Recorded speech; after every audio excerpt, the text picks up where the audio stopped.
And this is what we call an aftermath of everything. Hi, everybody, for those who are listening, this is me, the Angry Anime Fan, the Despair Reviewer, although I technically only review Eden Zero now because, well, I'm lacking imagination and not knowing what I should do next, so I'm just doing this to spare time. And this is Eden Zero Chapter 1 to 9. And, well, what can one say about it? It's the aftermath of the chaos. You do know that we need a slowing down chapter after huge arcs of chaoses. And it's not exactly so telling what we're gonna go from here. I guess that's the beauty of Hiromashima's, we not fully know fully.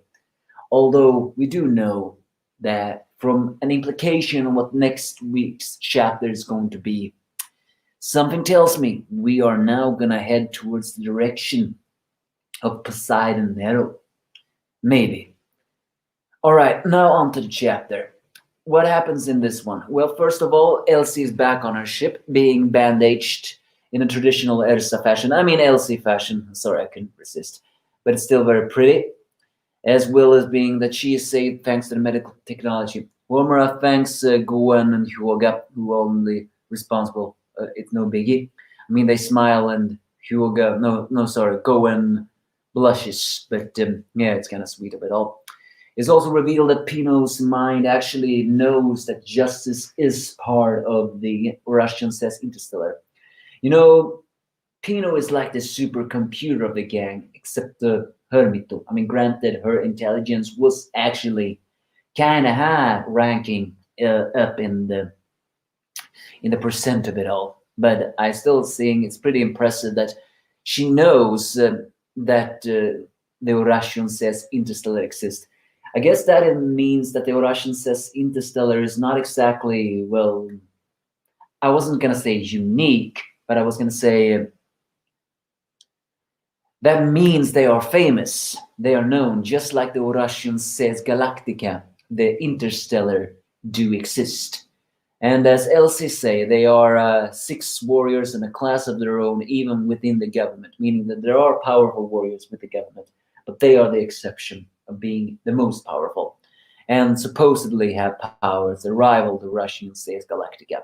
Although I really hope Shiki will become stronger than them. He's a main character, damn it! A main character is not supposed to lose! Sorry, that scream came momentarily, but that's just my frustration of it all.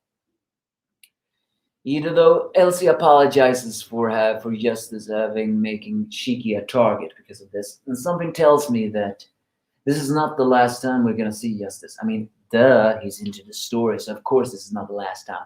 But what I mean is, something tells me the Eden Zero crew now is on the Interstellar's list, just as much as they are on Poseidon Nero's list. Granted, we don't know that yet, but I am pretty sure the Poseidon Nero actually now knows that they're Eden Zero's here. So what I mean is the gang needs to get stronger if they are to survive. Because something tells me we cannot just do the Cat Leaper restart. Unless, of course, this manga is secretly heading towards a despair situation. We will lose almost half of the gang and getting a new gang. I really hope we're not heading into that direction. As darker as Eden Zero is than Fairytale, I really, really hope it is not one of those mangas where you know a couple of main characters and then you just kill them off just like that. All right, it's enough about that. Elsie proclaims they will keep on chasing Siggy, as Laguna, who has been listening, is kind of surprised that they know Elsie, all the while saying, now I know why you picked a fight with Laguna, although Wise is the one saying, that was our fight. As he walks away, he silently says, until I accomplish my goal, I will keep playing the part of a man who has no goal. He is an actor, so playing the part of a guy that is just there, it is no surprising. Before, he said he was actually a wanted criminal in the Sakura cosmos, therefore he needed to find a place in Aoi cosmos that he could do. But this line here seems to imply that the water spirit is actually hiding something. I mean, he seemed to be much the less malicious sip one of Drakenjo's forces. And well, Rebecca herself thinks that he is not that much of a bad guy, but he has a goal. If that goal is just to find a safe haven, then well, that's kind of an anticlimactic situation. But if the goal is something else, then we have to keep our eye on Laguna. And also, Moscow is eating in the restaurant together with, well, Couchpo. Although, of course, Couchpo thinks that he is the criminal of it all, but since they are eating so much, then maybe he's not the bad guy. It is kind of fun, but also kind of disgusting to see these two eating so much. I mean, Couchpo's gag is simply food, food, and more food. She only eats that. I'm not saying it's kind of annoying, but I can understand that some people thinks like, oh, come on, why are you just eating? But I guess that is meant to be her character. That dimensional gluttonous food critic. What would be fun? What if Couchboo is actually an eating champ? That would be fun. But yeah, I mean, it's Moscow has kind of a crush on her because, well, he is fat, she is fat, so there we go.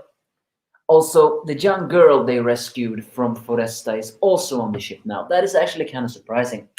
I mean, the Eden Zero crew are kind-hearted people, so of course they are going to take in those in need. But this is a little girl. Where they are going now, it's not going to be a easy place for a little girl. Granted, however, this little girl here is an unfortunate victim. Because it turns out that Mimi, the robot that was always with her, was her only companion, her only family. Because this little girl has no mom or dad. Mimi was her everything, which just puts the situation she experienced in Foresta in a whole other level of tragic light.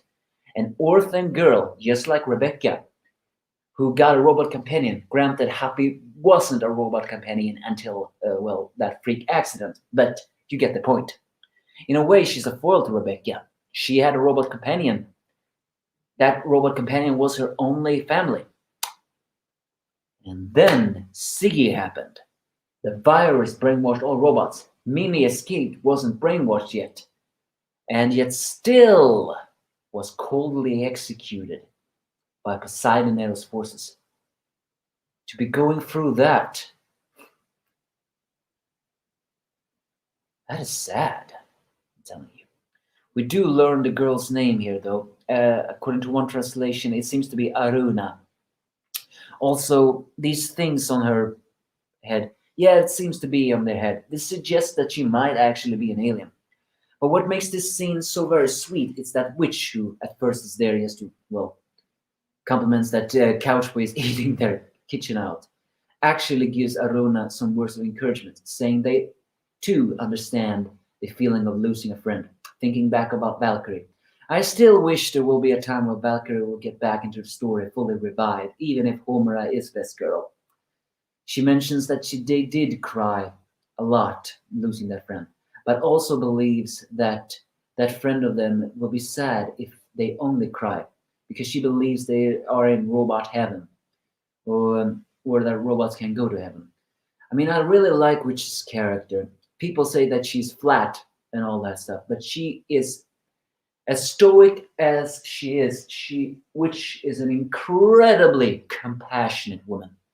I mean, more compassionate than almost all the shrine maidens are compassionate in their own right. It's just that sister is a little bit more a tsundere, or more like a rough, like a friend, while Hermito is a little bit of the tsundere, but also the shy one.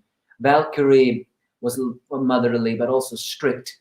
The witch is the one that is truly compassionate, although she doesn't express her feelings. That when someone needs a shoulder or a hug to cry on, she is there. As she says that you must shed tears now, but do not shed tears forever. Otherwise, your friend will be sad. As she hugs Aruna and even takes off her visor. No, I mean, yes, she had her visor off the entire Foresta arc. But the fact that she takes that off just further reinforces her motherly situation. It is an incredibly sweet scene. Yes, it is also a tear-jerking one, but the fact that she tells the little girl that it will help you smile bright later, then you may cry all you want now, because she wants and she believes there will be anything else. So Aruna is in the crew, although it's not exactly known what they're going to do with her. She has no family of her own, so for now she is with the crew. Senolith was also taken to the ship, although of course Hermito do not believe that this is Senolith. I mean, granted, that would be, of course. He's a man of legend, died many years ago. Actually, she already knew that he was part of the Heavenly King Knight. But then he finally reboots, as it turns out that he actually, well, loaded himself up in the cloud sphere, and even compliments on the beauties of Rebecca and Homura, and congratulates Shiki for taking him off that planet. It is kind of fun when he reboots, saying, "Yahoo, the Sinnoh is back." A real Sinnoh in just a very short moment, Sinnoh has really become a fan favorite of man. He is so cool. But here he actually says something that made me scared a little bit. He said that the virus was nearly getting to him as well. So the reason why he shut down was he uploaded his personality data into a cloud storage and then rebooted it himself at all. You know what I just thought about when I saw that? Wouldn't it be horrifying if Siggy somehow can find a way to infect the cloud storage? Because according to his sister a long time ago, that they all reboot they all download their personalities into the cloud storage or something like that. And it seems that the old robots always do that so they can be revived, rebooting something like that. What if Siggy somehow can affect the cloud storage eventually? Can you imagine what that will happen? That would mean he doesn't need to build a satellite and just inflict planet after planet after planet or create a civil war or create war like that. No, he could just infect robots just like that, because every robot uploads himself into the cloud storage. If we're getting to a plot line like that, oh boy, we are in for some dog shit. Granted, Sinolith is for now okay, and he says that he has a favor to Shiki. We of course do not learn what this is, but he does say since Shiki is an apprentice of Siggy, this is only something he can do. I think it is something to find it all. And also we get another sweet scene here as Wise actually goes to Jin's side and actually says sorry for having treated him. Of course, Jin is not really much for that. He's still that cynical asshole he is. But granted, what he experienced with Dr. Muller, we can't really blame him for being a guy that is not so much trustworthy of others. I'm not sure he's going to go for that character development, but I hope. He actually tells that they meet the doctor. And Jin does say that he needed to deal with him myself, but Wise just say they blew into pieces. And I mean, I was all agree. I would have really liked for the Ruthor siblings to deal with Muller themselves. But I still don't think this is the last we saw of Muller. Yes, we blew him apart. All he was a robot head that Hermito punched. But something tells me this is not the last time we're going to see of Muller. Maybe. I mean, he was a despicable character, so I'll not complain if we don't see him. But for final revenge, who knows? Sister then walks outside. After Wise says, I heard what happened to you guys, and you've been through a lot. The fact that he is actually kind of startled by that is a good sign.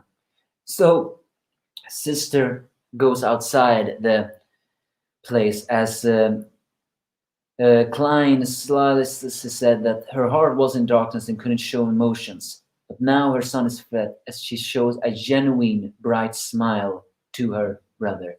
This is not a smile that is from the robot thing or everything else. This is a genuine, happy smile. She is free, like a gentle breeze.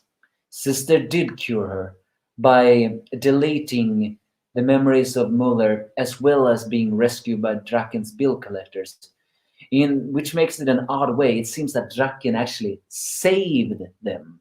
I mean, granted, if you're Dr. Miller's well uh, victims, then of course, even if you're being saved by another homicidal maniac, then yeah, I think that is a much greater fate than being by an homicidal mad doctor that will tear you apart emotionally and physically.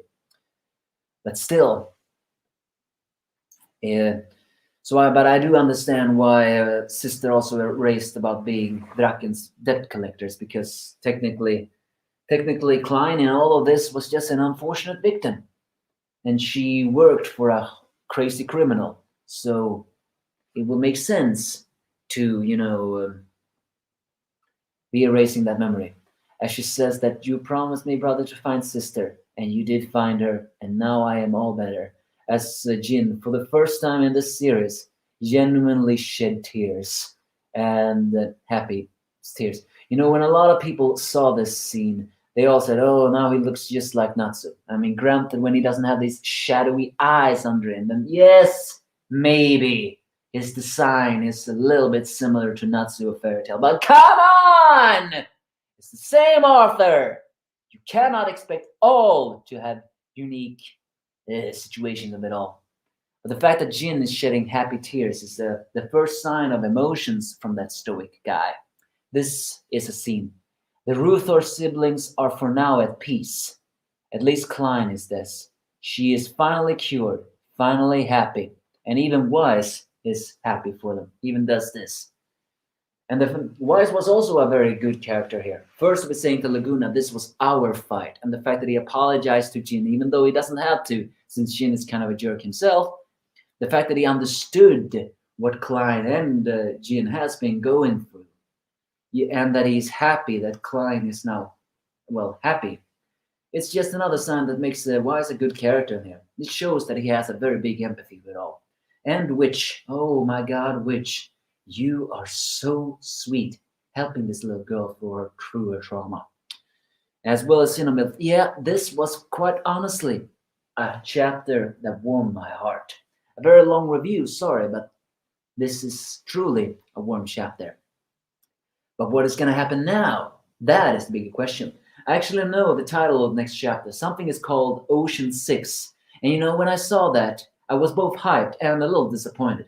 Disappointed is, it seems that Mashima's trend here is his favorite number must be 6. Because now, in this story, all Cal says, Orashion says Interstellar, and now the Ocean 6.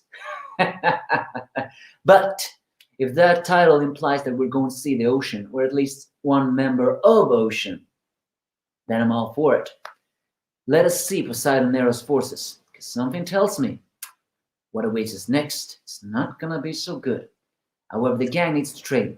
The bigger question is also, will the Rutherford siblings stay with the Eden Zero crew? I kinda hope they would. Only because I need Jin to go for character development, and Klein said that she liked the troop even before she was cured.